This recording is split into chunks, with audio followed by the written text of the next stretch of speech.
Disclaimer, this is a video of me reacting to someone else's Five Nights at Freddy's theory. I don't always agree with them, but that has nothing to do with how I feel about them as a person, or even their channel as a whole. I have and will continue to make it clear that I am a fan of this creator, and this video is simply me providing my own opinions on their theory. This video is not trying to say that I know better or am better than this creator, it's simply me seeking out other people's opinions so that I can explain the things that I agree with, the things I don't, and so I can understand these alternate opinions whether I agree or not. Anything negative I say, or any negative reaction I have towards the theory is just me disagreeing, and I will always explain my point of view. Whether you agree with my stance or the creators, please just be civil towards both of us in the comments. Thank you, and enjoy the video.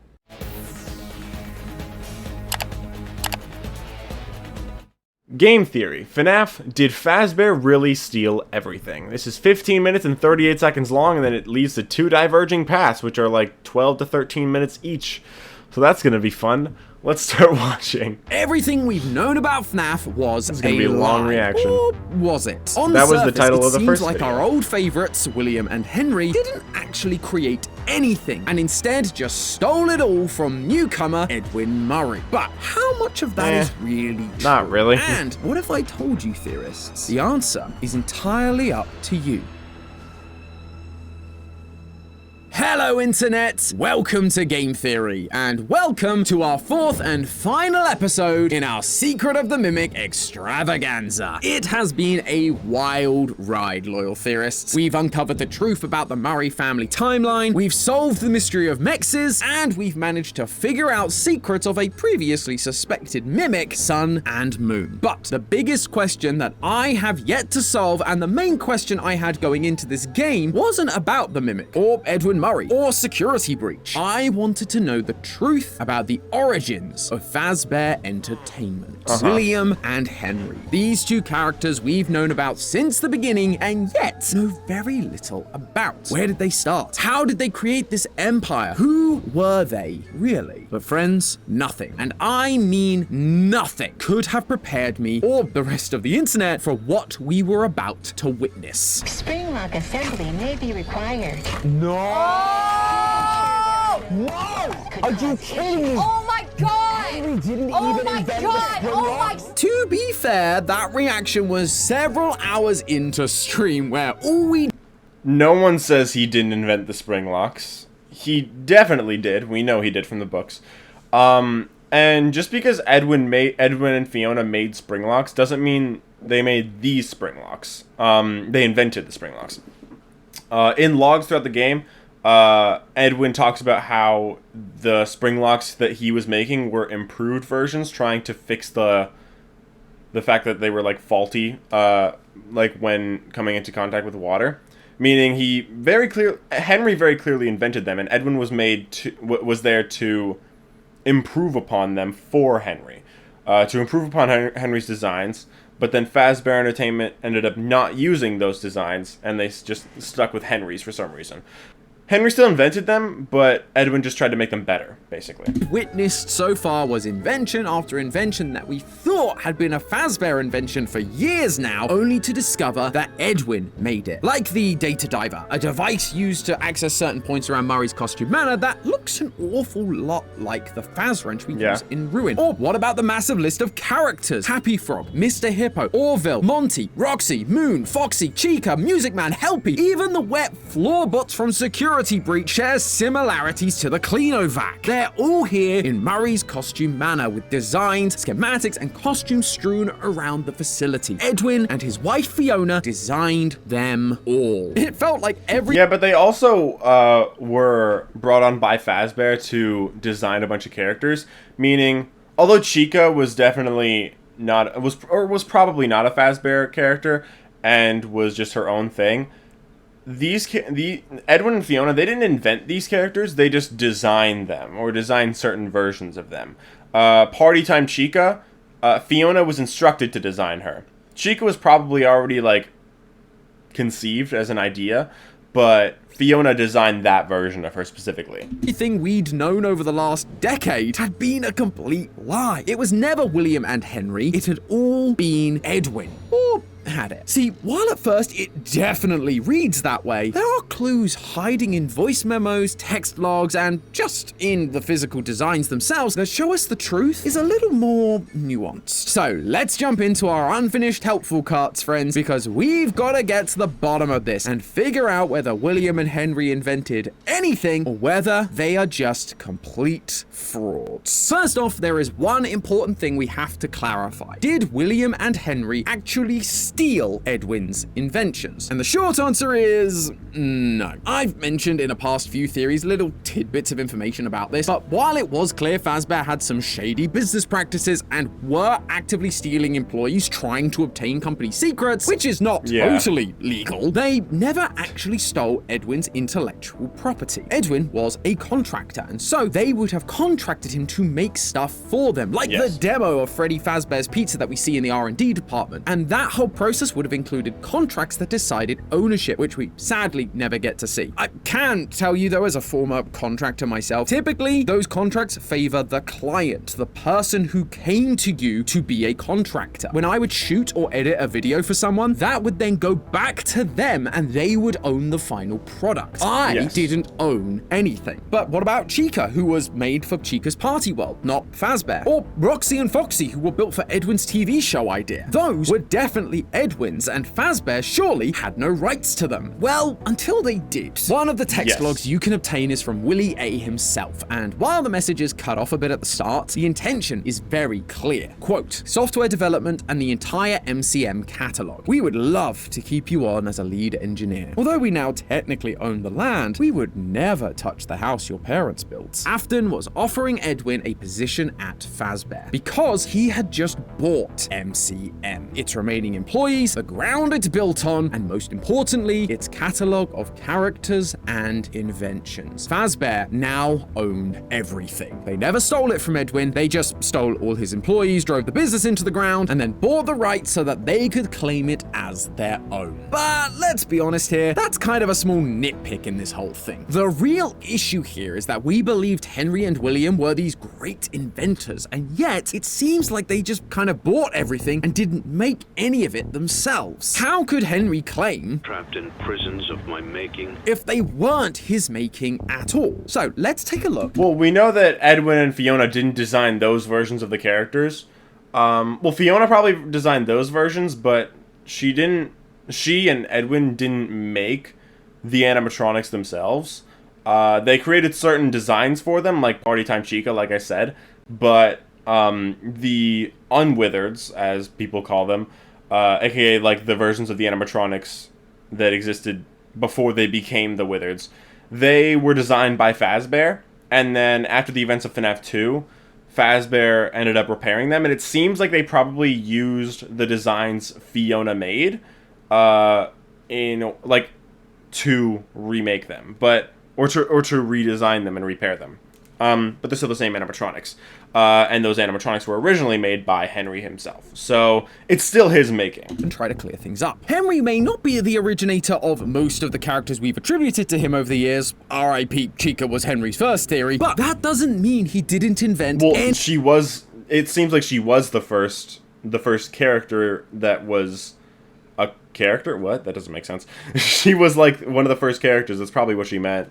Like she wasn't Henry's first creation, she was just the first of the gang to exist, theoretically. Neat characters. From the minute you step into Murray's costume manor, you will find one item that appears everywhere in the facility. Pizza boxes from Fredbear's family diner. Now, while we are visiting MCM, the place has been abandoned for a bit. But what that means is that while the place was active, so was Fredbear's diner, which makes sense given Fazbear Entertainment was a thing and had the means to buy MCM in the first place. They need some way to make money. We also see Fredbear and Spring Bonnie on a number of posters throughout the place, identical to the ones we found in Security Breach. But notice what we don't see throughout MCM. Despite promoting posters for the characters of Fredbears, we never see versions of Fredbear or Bonnie within the main facility. And that is because of this line. Every one of my creations are available for purchase or lease. For Edwin to be able to say that, he would have to own the rights to the characters. But the fact that Bonnie and Freddy are missing implies that those two characters characters were not created and owned by Edwin, but instead William and Henry. Yes. Edwin has posters on the walls because there's clearly a long-standing relationship between the two companies, and based on his audio log telling us that they should Just hire some teens to wear the suits like we always do. it seems like he has worked on the diner in some way. So the posters are just him promoting himself, going, hey, you know this successful franchise? Well, I helped make that. But he can't show any of the costumes or animatronics for Fredbear and Bonnie because he doesn't own the rights. They were created and owned by William and Henry. So nice big tick for them there. But that leads us into the big discussion around Fazbear. Spring lock assembly may be required. No! Hazards that could Are you cause kidding me? Oh my god! Henry didn't Oh even my invent god! the Oh my spring god! Did Edwin invent the spring locks? Yes. Before this point, Yes, he we've did. been under the impression that it was Henry who invented the spring locks, as during the Silver Eyes trilogy, we're pretty much told that outright. Quote, these are spring locks, one of the first ones Henry made. But now in Secret of the Mimic, we see plenty of spring lock suits. We see messages about Edwin making them, and we even get to travel around inside them, which is kinda horrifying. However, there is one big detail that stands out pretty quickly, which made me reconsider whether this was another acquired contraption. The fact that we cannot be killed by the spring locks. Spring lock suits are notoriously finicky, causing fatal injury at the first sign of sudden movement or water, and yet we managed to fall through an entire floor and yet sustain no injuries. It's Yeah, almost as and if she they're even not said the same she even kind of says spring- that we go through a spring lock failure and yet we're still fine. Yeah, and also they talk in it how there's water damage in the suits or whatever, but they're I think they mention how it's like less likely for the water to cause them to snap or something like that. I don't remember exactly. I could be mistaken, but I think there's a log about that somewhere.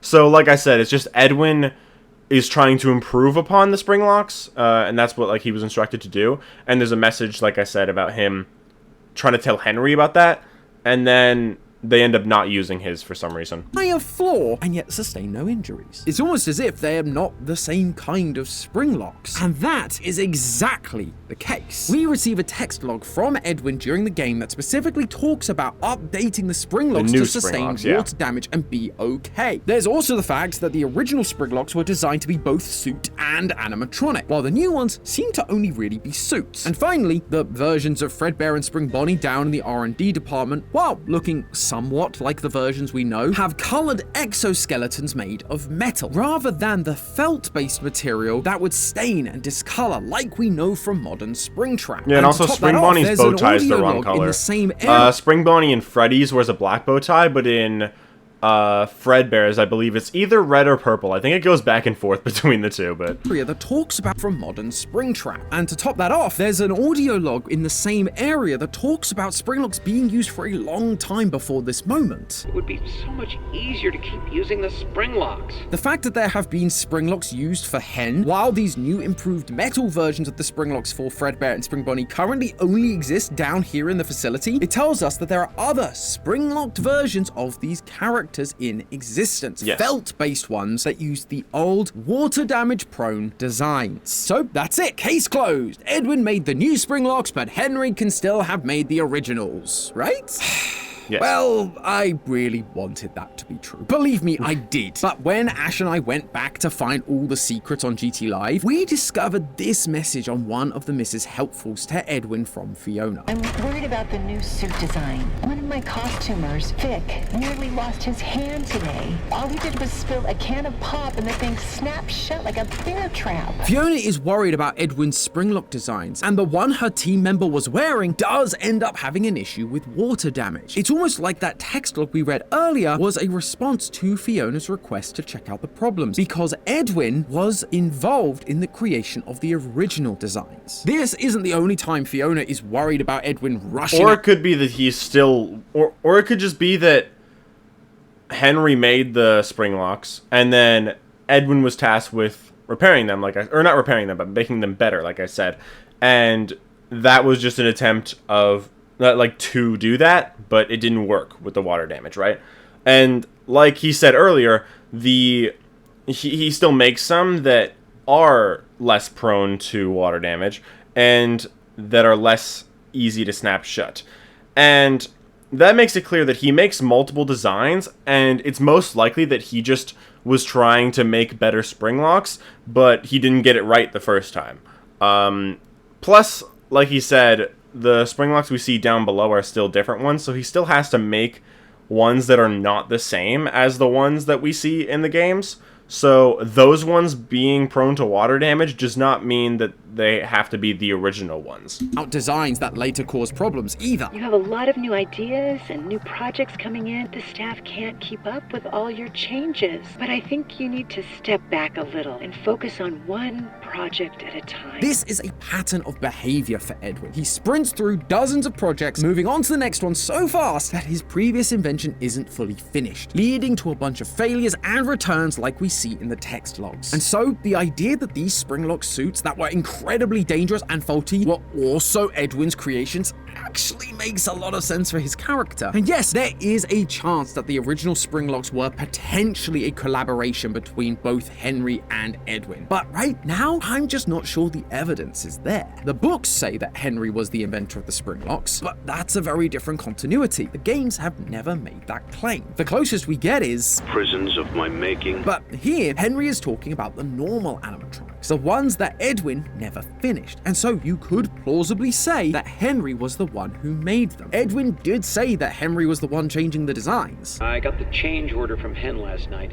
Why change it now? Now they changed their minds. Well, we're so close to final. The new concepts are frankly creepy. But he never mentioned springlocks. That doesn't make this a retcon, it's just a realigning of our understanding between the different continuities of these characters, which is basically what Or like Secret I of the said, Mimic he did just with is all trying to of make the them book better. continuities. In the novel trilogy, Henry made the springlocks, but in the games, it was Edwin. Who knows, maybe it'll turn out to be Afton in the movies. But thanks to the company failing and Edwin's eventual demise, the new springlocks for Fazbear's characters were never finished. Fazbear just had to keep using Edwin's old designs, so I guess you could say that it was karma that got Afton in the end, in more ways than one. And speaking of good old Willie A, what did he actually do? I mean, we've always known he's a bit of a scumbag, so I don't think his lack of inventions would be all that surprising. But just like I think we can still credit Henry with the creation of the normal animatronics, I think there are a couple of things Afton can be credited with creating himself, namely the Funtime animatronics and the Scoop. In Sister Location and Pizzeria Simulator, we found blueprints for these devices, and they all have copyright attributed to Afton Robotics. Of course, we know that Foxy isn't his OC, that one firmly belongs to Edwin and Fiona, and the whole stomach hatch design definitely borrows from Edwin's springlock designs. But the animatronic part, the weird wiry bodies, we don't see anything like that from Edwin. The Scoop also, of course, bears resemblance to the springlock crane that we find in MCM, and that we then saw in Ruin. They have the ability to scoop something out of a costume or springlock suit or whatever. But all the stuff about remnant injection and storage, that's all Afton, baby.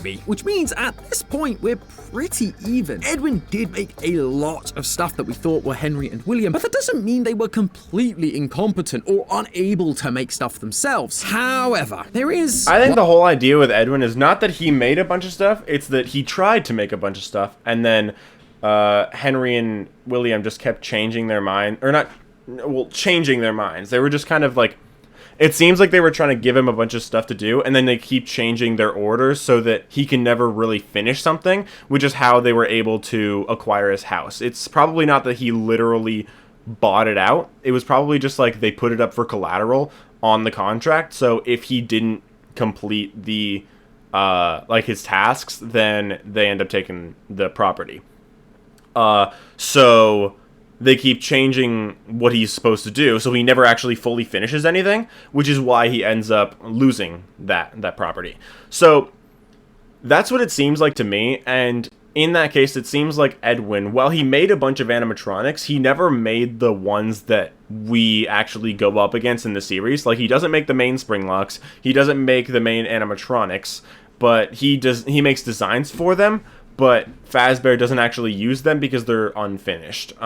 He does use the classics. They do use the classic designs later on. And obviously, Edwin seems to have made Foxy too, which is not... So that's not a huge deal. Like, that's fine. He does technically make Foxy. And Fiona doesn't make Chica, but she designs that version of Chica.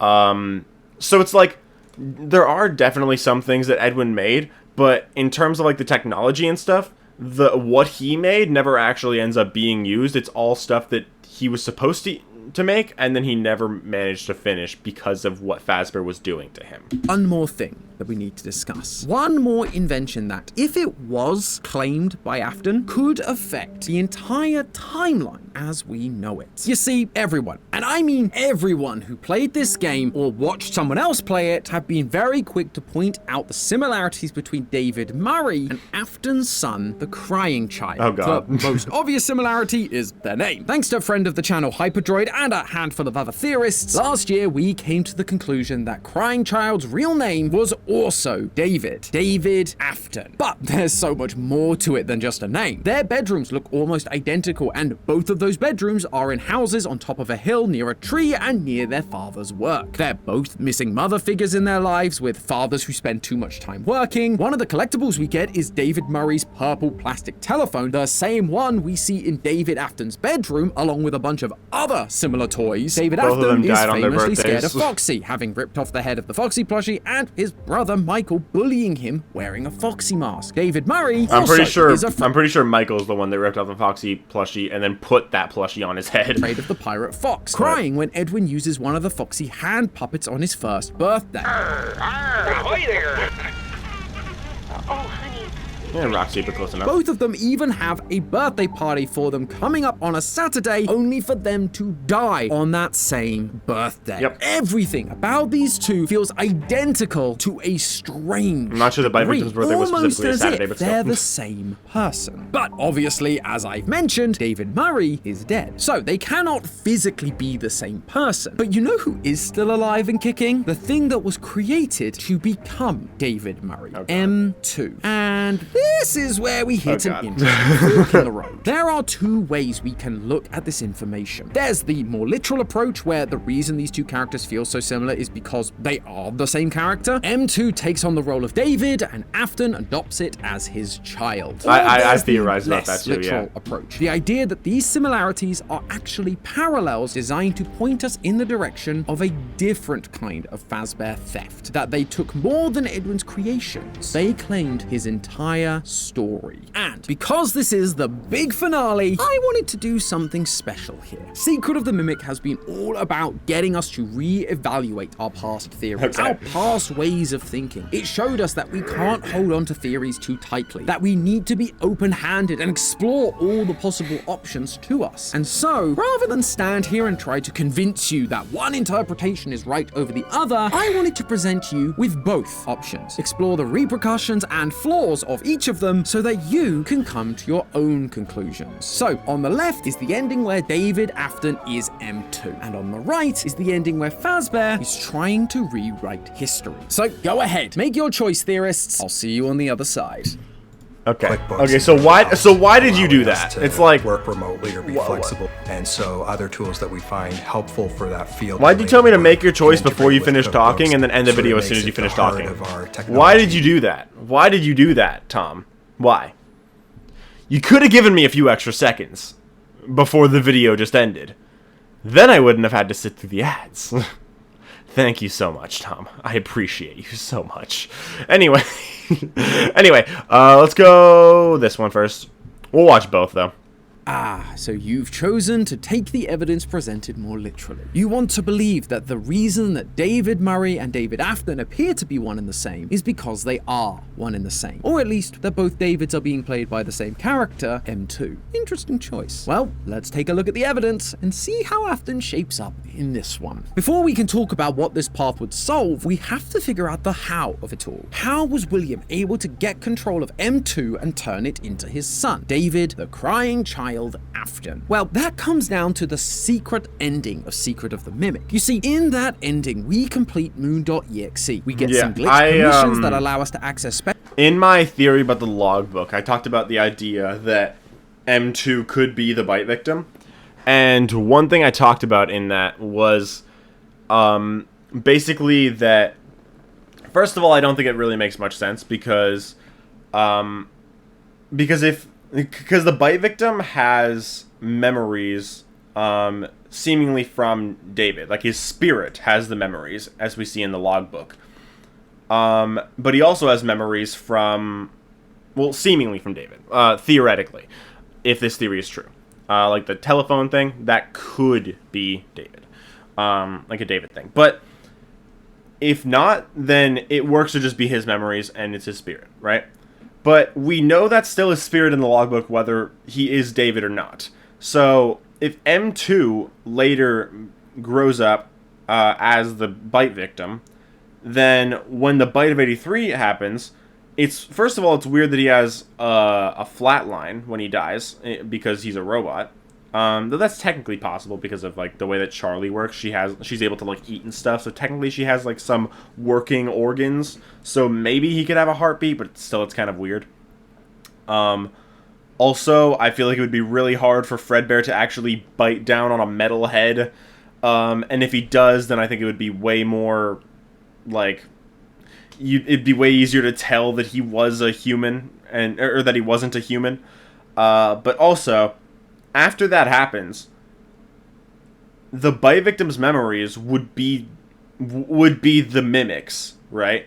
So how would the bite victim's spirit have those memories unless he somehow possessed M2? Like if David himself was possessing M2, and then later he becomes David the bite victim, which could happen. But the thing I don't like about that is if David's spirit is possessing M2, what's the point of it being M2 in the first place? What's the point of having a mimic if it just is possessed by something rather than mimicking it? You know, I feel like that makes the mimic part of it completely pointless. So that's why I don't think this makes that much sense. But yeah, I did, what was he talking about right now? Hold on, I'll listen again. Well, that comes down to the secret ending. Right, I talked about how, in that theory, I talked about how Afton, like I said, has MCM. Like, he has that property, he owns that property. Meaning, if the secret ending is canon, then Afton could easily just go down to MCM after the events of this game, and he could find the mimic, which is now transformed into David, the David personality. Then he could just get the mimic from that. And then somehow he can, like, brainwash this robot into being his son rather than Edwin's son now. Secret of the Mimic. You see, in that ending, we complete moon.exe. We get some glitched permissions that allow us to access special doors in the Murray household. And from there, we fix M2, turning them into the perfect mimic of David. M2 then goes to bed and shuts off as the game fades to black. This is the only ending where M2 is completely fixed, which allows him to live on as a child, as David, and therefore, in the future, could become the crying child that we know from the original games. One of the text logs we get from William directly confirms that he owns the land Murray's costume manor is standing on, including the house Edwin's parents built on the top of the hill, the one where M2 now sleeps. With Fazbear's ownership of the land and the IP and the inventions inside, that M2 would now belong to William. And so, with the disappearance of Edwin, William would likely show up, at least eventually, to claim what was his. And when he did, he would come across this incredible little machine, mimicking Edwin's son, David. Now, Fazbear already knew about this special animatronic that could fit into... I will say, I think it's entirely possible that the mimic existed back in, like that the idea of the mimic existed back in the FNAF 4 days. A lot of people will say that's absurd. I don't think so. I think it's very possible that is the case. Mostly because of FNAF World, which is a lot of what my next theory video is going to be about. But the thing is that I don't think it would have been planned back then for the bite victim to have been the mimic, because Scott obviously, the famous quote is 4 games, 1 story, which is basically just saying that all the 4 games up until that point were telling one single story. There's not really anything in those first 4 games that implies that the bite victim is a robot, or that he is any animatronic that's meant to mimic anything.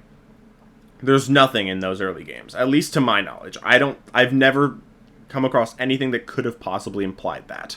So, yes, you could theoretically say the bite victim was actually M2 the whole time, but I feel like probably not. I feel like it would either be a retcon, which I don't think that is the case, because Scott doesn't retcon things. I can't wait for people to come at me for saying that in the comments. He said he retconned one thing. I doubt he has retconned more since then. It's not really retconning if you're just adding things to the story that were previously unknown. So, like, the Mimic could have always existed, but we didn't, but, like, the storyline of him probably didn't, right? Edwin probably always existed, but the storyline of him probably didn't. Maybe the name Edwin didn't exist, but, like, the person that fills his role always existed, right? So, like, those kinds of things aren't really retcons. It's just adding to the story things that were previously left open-ended. But I think having the Mimic just be the bite victim, it's because that wasn't implied in the original story. I feel like if that was the case, Scott would have had implications of that back then. So the fact that he doesn't seems like it makes it seem like that was probably never the plan. And if it was never the plan, I doubt it is now.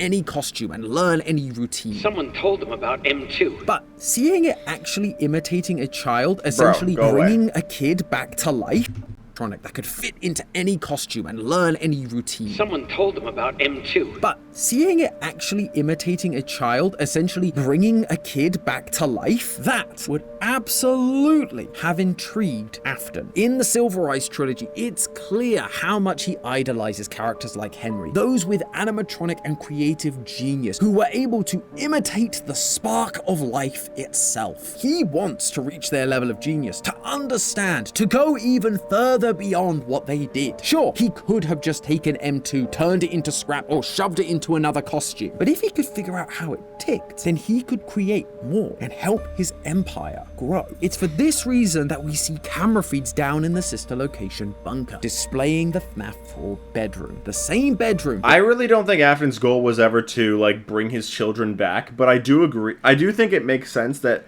I agree that he sees the inventions of Henry and possibly Edwin, and he sees them and he's like, I want to do that too. I want to learn about the spark of life. That makes sense, but I don't think it was ever to revive his kids, because in the fourth closet, that was never his goal. His goal was always immortality for himself, so I don't think that's different in the games. In the books, he's never trying to revive his kids. That just happened to happen. But his goal is always immortality, even though he's looking at the spark of life. So in the games, that's probably still the case. He's not trying to revive his kids, but he sees the idea of Henry, Edwin, with the spark of life, with the puppet, the Mimic, and he's like, I want that for myself. I want to use that, solve that, become immortal using that. Where M2 was sleeping. He is monitoring M2, watching its every move. He threw different stimuli at it, high-pitched frequency. The thing is, that's not the FNAF 4 bedroom. That's the original bedroom that the FNAF 4 bedroom was based on. Meaning, he doesn't have cameras in the actual house. Plus, that house probably becomes his. You could say he just put him down in the sister location bunker and into the experiment rooms. But, I mean, like, that's definitely possible. I'm not saying he's wrong for that. I'm just trying to say that that's not the same room. Frequencies that mess with its vision, Although he might not even be saying that's the same room, so it doesn't matter. its every move. He threw different stimuli at it, high-pitched frequencies that mess with its vision, creating animatronics that looked like the stuff of nightmares, all to see how lifelike this thing truly was to a child. Afton was yeah, but he uses gas for the nightmares, so I don't think that would work very well on a robot. Trying to understand that doesn't how breathe. It worked. That's also why we see the Funtime animatronics using technology that allows them to mimic sounds and actions. Yeah. It was Afton trying to replicate that same technology, but it wasn't fully there yet, because William wasn't the original creator. Although they clearly did manage to mimic one thing correctly. In order not to raise suspicion, Afton would need to make M2 look like another one of his kids. We see masks down in the sister location bunker, Afton's attempts to create realistic human costumes, one that M2 would be able to wear out. I feel like if he wanted to use M2 to experiment, that's fine, but I feel like he has no real reason to turn him into his actual son. About, which is why when the Funtimes encounter Michael Afton all those years later, another one of the Afton kids, they knew what they had to do. They mimicked what they saw M2 doing all those years ago, jumping inside the skin of They mimicked something mimicking people.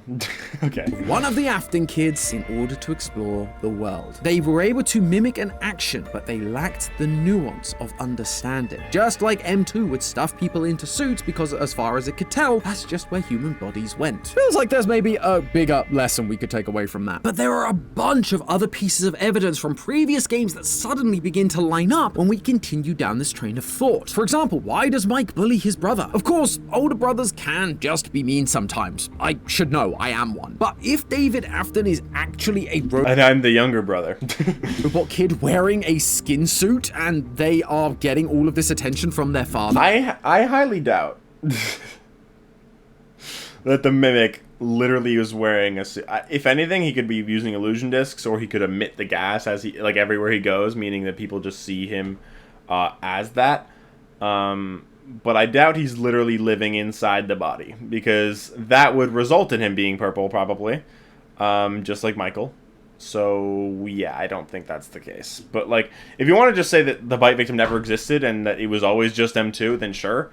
But saying that the mimic literally wore his skin, I don't think so. well, that would make any kid jealous and want to lash out. They aren't his real son. Why is he getting all the attention instead of me? It's not fair. Michael then goes on to have an obsession with the show The Immortal and the Restless, which the most famous and frustrating line is, "The baby isn't mine." We've tried to make sense of this thing for years, but now we might finally have an answer. It's not that one of the kids was adopted, or that Afton had a kid with another woman. It's literally not a baby. It's a robot mimicking another man's child. David Murray. In the security logbook, Michael I've said this before and I stand by it. I think the point of the Immortal and the Restless is that the baby literally is Vlad's.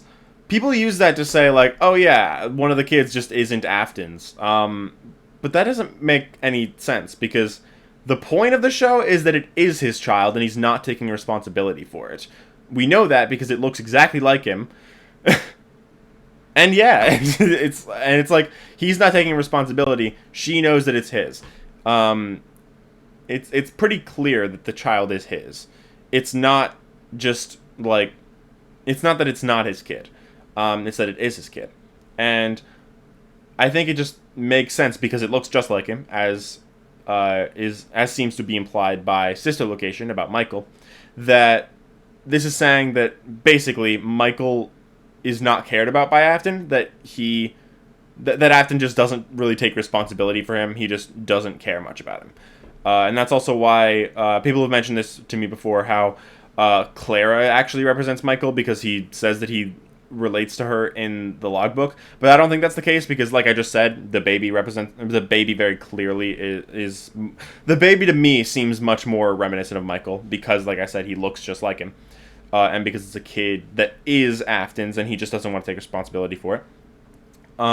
But also, it just makes sense that Clara is telling him to take responsibility for his child, and Michael relating to that makes sense because he is the child that is not being taken care of, I guess. So even comments that he relates most to Clara, as she is the one who seems to see the world she lives in as crazy. Just like Michael doesn't understand how people can't tell that this is a weird robot kid that his dad is claiming to be his sibling. But the biggest thing that this solves is actually less to do with M2 itself, and that doesn't really make sense either, because if Clara represents Michael and she's saying this is your child, and Vlad is saying, this is not my child, that's the exact opposite of what's happening here. Afton's saying, this is my child, and Mike is saying, this is not your child. So I feel like that doesn't make sense to have anything to do with Immortal and the Restless, because it's literally the exact opposite. It's flipped. More how the mimic existing in these early parts of the timeline might solve the most infamous line in all of FNAF. I will put you back together. When this line first showed up, it confused the heck out of all of us. Up until this point, Afton had been speaking in a bright gold text using the color FFF57, and he starts off that way during his final speech to the dying crying child too. However, when we then get to to the put you back together part, it's a paler shade of yellow, FFFA0. It was confusing as there weren't really any other characters left to claim that color, nor did it make sense for it to be anyone other than Afton. It wasn't helped that in It could very easily be the puppet, and I still think it is. Custom Night, when we're seemingly playing as Afton in Eternal Purgatory, we get lines from Nightmare Fredbear that repeat this idea. Let me put you back together. It felt like Scott just made a mistake and used Ultimate Custom Night to rectify that mistake. But now, I offer you an alternative solution. What if the reason it's a similar color to Afton's gold text, but slightly different, is because it isn't Afton, but someone or something pretending to be Afton, mimicking him, if you will. Remember, while we've been focusing on M2 as David Afton, there's another character that Secret of the Mimic introduces to us. M1, Fiona Murray. All she wanted to do was to put her son David back together. I beg you, put it on the side and fix M2. And in the secret ending, that's what she got. But then Afton swooped on in and took her son for himself. She was stuck inside the cradle, the Mex's machine. She would have been powerless to stop him. But, as we've talked about before, she was taken away and likely installed into Fazbear's systems. So, when Michael took things too far and got M2's head crushed inside of Fredbear, her motherly instincts kicked in. She managed to take over the walkie-talkie and speak directly to M2, promising to put her child back together again. Meanwhile, Afton... I don't think that the plushie might be right next to him, but there's no reason it would be, considering he doesn't have it in his hands during the final minigame.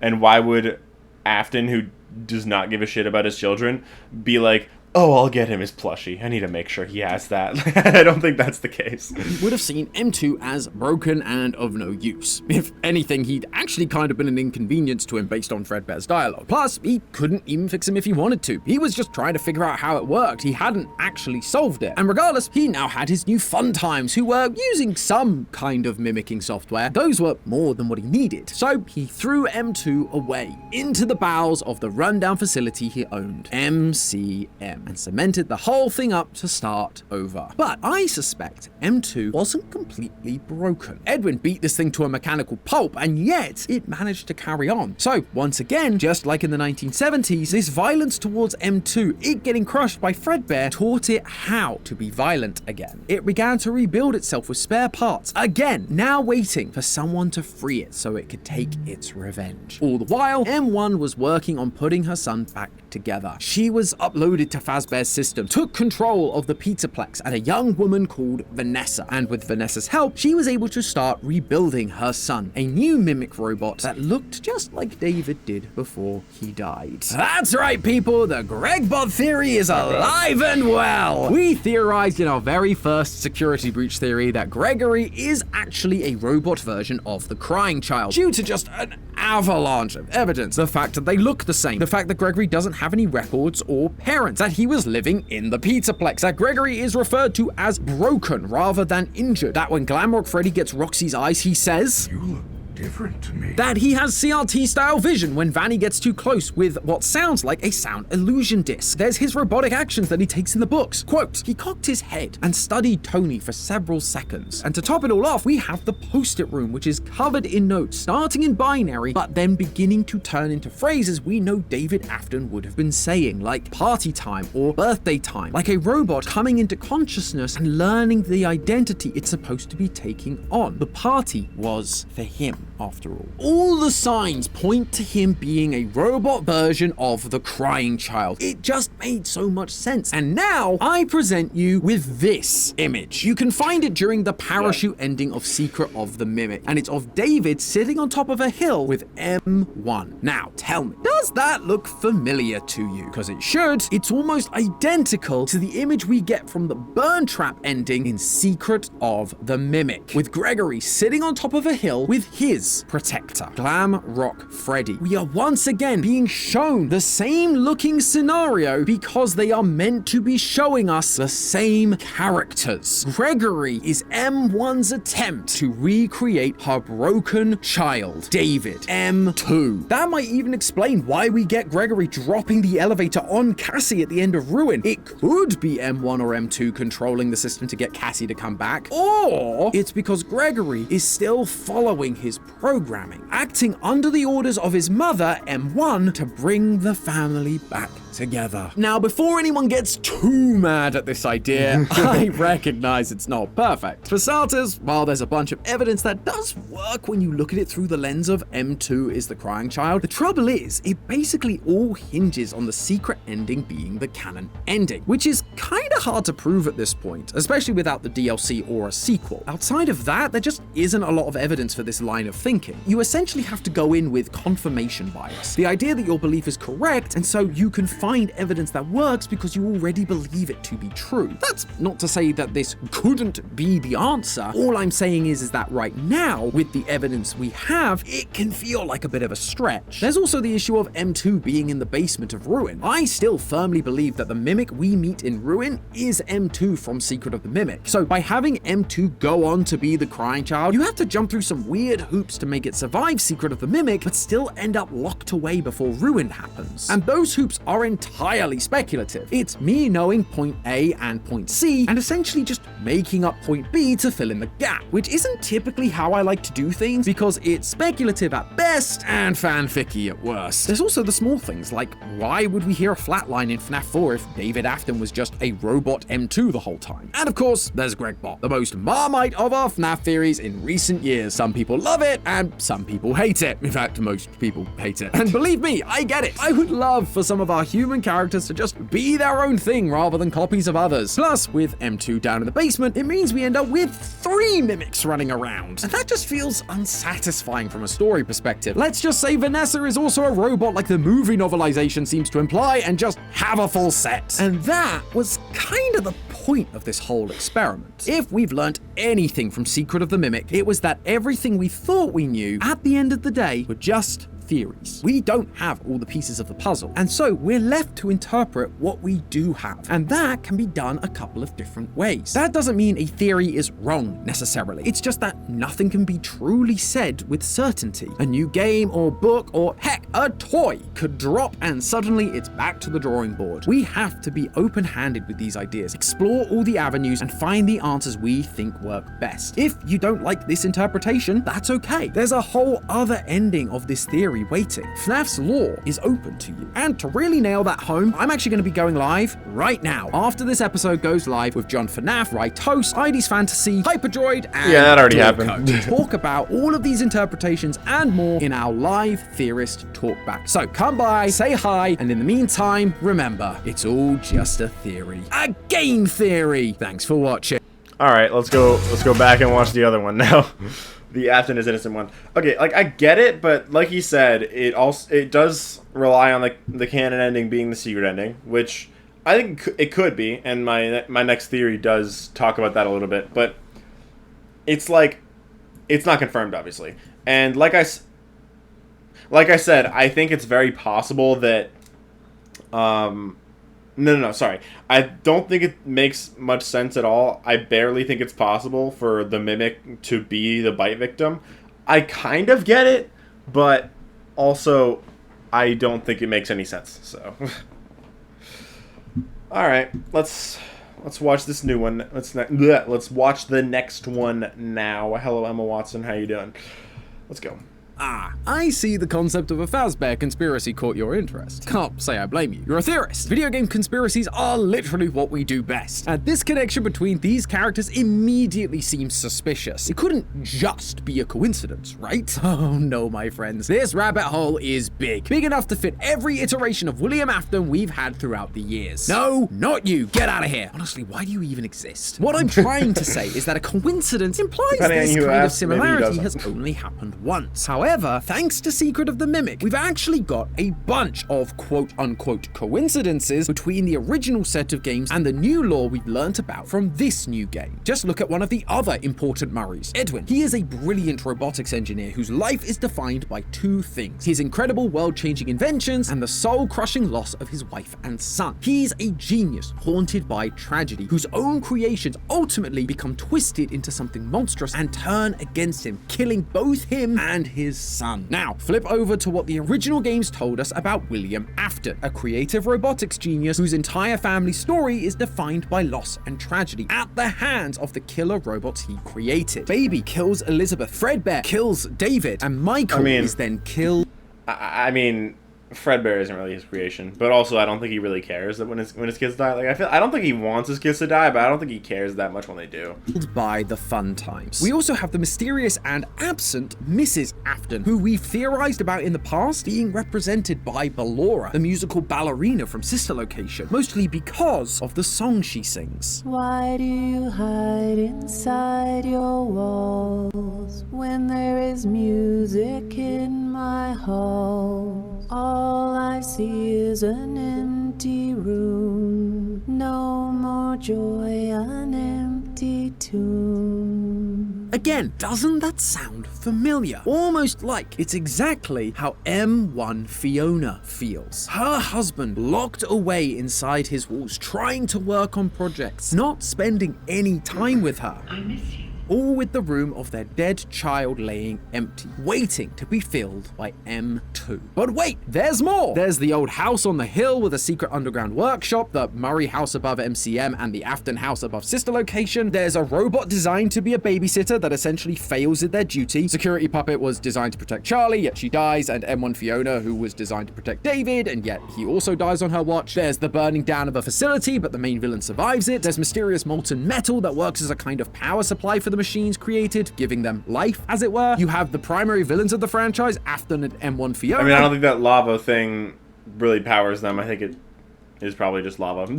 Wanting to put their children back together. And there's then the wonderful and ever underutilized baby, who gains sentience after the accidental death of William Afton's daughter, Elizabeth. William then rejects her, banishing her to a secret underground lair he built beneath the house. Yeah. A near beat for just beat like M1. parallel of M2's story of rejection from Edwin. I could go on, but I think you get the point. The number of times the stories from older games paralleled the stories of the Murray family cannot be purely coincidence. It's a pattern. They say history is doomed to repeat itself, but when it's this much, and when it involves as shady a company as Fazbear, you know there's something more going on. And that something is bigger than I could have ever imagined. Ladies and gentlemen, the reason these things all line up so perfectly is for one simple reason. The stories from the first 7 games, the ones that told us everything we knew about Henry, Charlie, William, Elizabeth, Michael, and David, are entirely made up. Now, to some degree, we knew this already.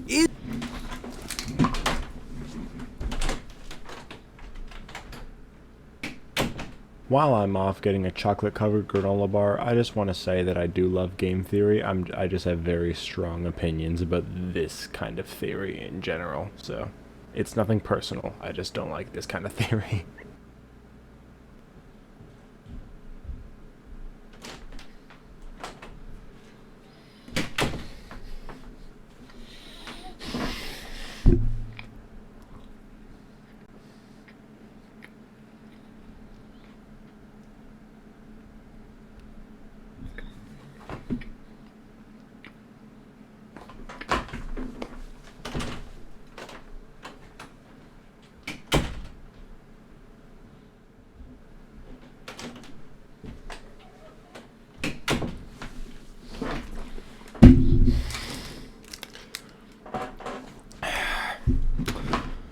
All right. I'm ready to hear it again. Fazbear, you know there's something more going on, and that something is bigger than I could have ever imagined. Ladies and gentlemen, the reason these things all line up so perfectly is for one simple reason. The stories from the first 7 games, the ones that told us everything we knew about Henry, Charlie, William, Elizabeth, Michael, and David, are entirely made up. Now, to some degree, we knew this already.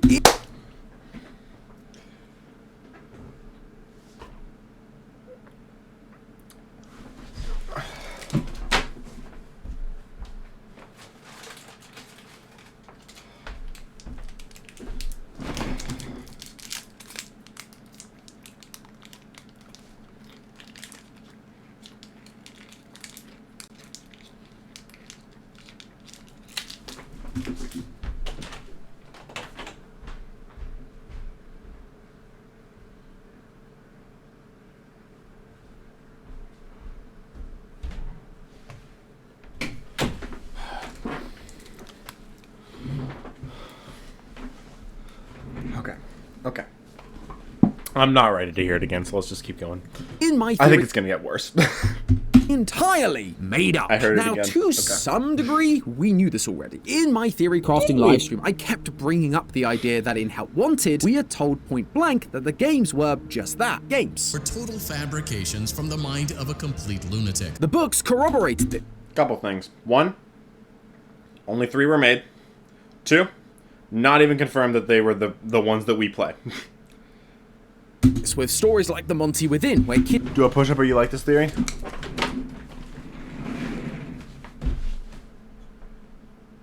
Okay, we're good. Did it. kids refer to Pizzeria Simulator as an in-universe game, where the mediocre melodies come from. But we also learned from Tape Girl that the whole indie dev story wasn't Yeah, but also, I think that that's talking about the actual Pizzeria Simulator. Because we know that the events of FNAF 6 happen. Because we see the underground FNAF 6 location.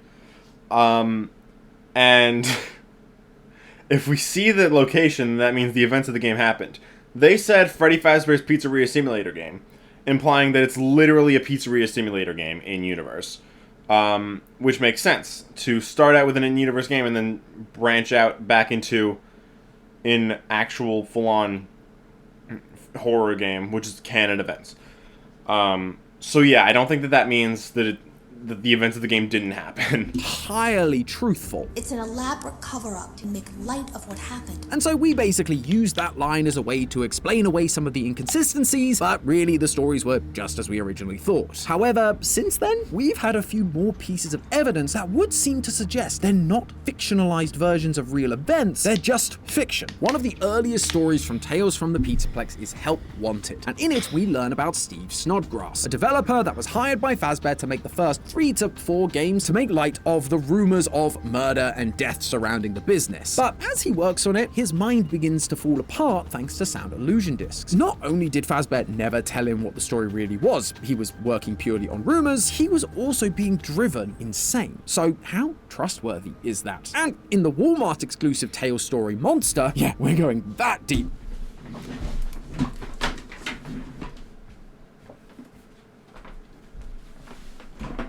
This came out over a year ago. I still haven't read it. I'm straight up. I need to read this. I think I should read this. Okay, let's keep going. Hold on. We learn about a kid who writes stories about a pizzeria owner in the local paper, claiming that he is a serial killer and abuser, turning the whole town against him. In fact, the stories he whips up sound an awful lot like the FNAF 1 newspapers we see in the game. But throughout the story, we're told explicitly that these stories are completely fictional, fabrications made up by a kid with a grudge. And if that's the case, we're being shown that these FNAF 1 newspapers also can't be trusted. And with that in mind, it makes you question what else can be trusted. Of course, I'm not saying that absolutely everything is fake. If we have corroborating evidence, especially from the Steel Wool era of games, the ones that took that meta approach and revealed to us the real world that these games existed in, then we should be good to go. Like, we do know that William and Henry existed. They're mentioned in Secret of the Mimic audio and text logs. Likewise, a FNAF 6 location definitely existed because we find it underneath the Pizzaplex. And clearly, there was an incident or incidents that Fazbear wanted to cover up with a set of video games in the first place, as we're told about in Help Wanted. However, what I'm saying is what caused those events might now be something entirely different, because outside of those in-universe games, we don't really have any evidence for them, and so we can't rely on them as 100% true, or even rely on them happening as we saw them at all. And when you open up that can of worms, suddenly everything we thought we knew is thrown into question. Was William Afton actually a murderer, or just an awful business owner? Did Michael die and come back to life as a purple husk? Was anything ever really possessed by spirits to begin with? Maybe instead of a murdery business owner with a bunch of ghost children possessing animatronics, it was always just a rogue AI that Fazbear got their hands on, they couldn't control, and had a habit of stuffing people into suits that could also mimic the behavior and voices of children. I mean, Scott did say that was the kind of story he was more interested in telling. I know there's a little bit of a divide with maybe me and the fan base. I have a tendency to lean side sci-fi, even though I try to come back into the roots of the supernatural. So anything that involves possession of AI or possession of machines or circuitry, I love that sort of thing. That would be an absolute PR nightmare. In fact, it would have been more than a nightmare. It would have been the PR apocalypse. Admitting to the world, oh yeah, our proprietary self-learning AI has absorbed the trauma of its creator, developed a violent streak, and has now started stuffing customers into animatronic suits. We don't know how to stop it, and we are liable for all of it. That would be the end of the company. But if you had a scapegoat, like a jerk boss who happened to die on the premises in one of their faulty springlock suits, oh yeah, it was totally him. Our founder was secretly a monster. We all knew he was a jerk, but we didn't think he'd go this far. He did everything, but it's over now. The monster's gone. Case closed. And see, I think the biggest problem with this theory, like this line of thinking about like the game's not happening, is Tape Girl says that they did happen. Like, she says that the indie games were designed to conceal and make light of what happened. Meaning what happens in them are real events. And again, even if the games were meant to be completely fictional, there's no confirmation really that they were the games that we play. Because yes, they mentioned Freddy Fazbear Pizzeria Simulator. Again, that's probably just a real life simulator considering the events of the game still have to happen. And because that game has to happen, that means that both FNAF Sister Location and FNAF 3 have to happen. And for FNAF 3 to happen, FNAF 1 and 2 have to happen. So like those events very clearly still happened. We also, yes, there is FNAF games in Help Wanted, but I don't think that, but like I said, only a few games were mentioned in the game's timeline, including FNAF 1, 2, 3, and 6. But Sister Location, never mentioned, and we still see events from there in the game too. Those are real events that still happen in the game's timeline, and this game was just meant to, I guess, remake those events in real life. Also, I will just say, I don't think that there's any point in really doing that, because in having the original games just be games in universe, because those games, they all have their own story, and that story still ties in with the modern story. So I feel like it would just be really weird if, like, they were just completely disconnected. Especially since there's stories like Pressure, which talk about the rumors and how people still are very aware they still happened. So I just don't think that the idea overall makes any sense. Things like FNAF 6. Was it a gathering of ghosts, or was it a corporate cleanup? A recall, where Fazbear did what it could to contain their rogue AI, sending something like a recall signal, or a specific frequency or data packet that would force any machine running the Mimic program to be drawn to one location. And that famous speech, it isn't a heartfelt eulogy, it's Fazbear cementing Afton's role as the fictional villain, putting a final neat bow on their scapegoat, with the real fire probably just being a calculated attempt to destroy all the evidence of their rogue AI. And for a while, they probably thought they succeeded. And so they built the Pizzaplex on top of the old establishment, only to reintroduce the Mimic via some old circuit boards. William Afton, his family, their story was created to turn Fazbear's failure in stopping the mechanical mess they adopted into a spoopy ghost story. And not only did they rewrite Afton's history, but to be sure that people wouldn't trace it back to their acquisition of Murray's Costume Manor and Edwin's Mimic, they took parts of Edwin's story and planted it onto their founders. Fiona was a puppeteer, and so M1 was translated into a puppet created by Henry to protect his child. One of the most traumatic events of Edwin's life, the death of his son, became the death of Afton's son, the Bite of 83. The echoes of M1's Fiona's grief over her lack of connection with Edwin after the death of their son turned into a verse from a video game, A Ghost's Lament. One of M1's final messages to Edwin, "It is me. I'm Fiona," became the words screamed by another overarching and vengeful spirit. Even the words that Edwin actually spoke to M1 Fiona about M2, that it could never replace his real son, are now just the infamously confusing line we hear in a fictional show. The baby isn't mine. Fazbear may not have stolen Edwin's inventions, but they did steal his story, twisting it and removing all memory of Edwin and his contributions from the equation. His merits and... The week before is also in universe book, or not in a universe book, like it's a real it takes place in the game's timeline, and so does the logbook. And they show that Mike exists, and like the pizzerias like still have like possession and stuff like that. So that stuff also doesn't really make sense. Folks split apart and grafted onto a scapegoat to keep it all in-house, while also absolving themselves of all wrongdoing. But while I think there is a lot of evidence to support this whole idea, from the parallels in the games, lines in the books, even Scott himself, there's just one issue that I cannot shake. It kinda sucks as an answer. It's basically turning around and telling us, yeah, the last 10 years of theorizing, it doesn't matter, start over. And that is just super disheartening for us fans who have spent all those years trying desperately to take small pieces of the puzzle and put them together in such a way that we create a cohesive story. We've spent 10 years building up our ideas of Afton, of Henry, of the crying child, only for this idea to essentially flush them down the drain. It's one of the reasons why some of the early reactions to Secret of the Mimic's lore were so angry and frustrated, because Secret of the Mimic's whole thing was revealing to all of us that we didn't really know the truth about what was going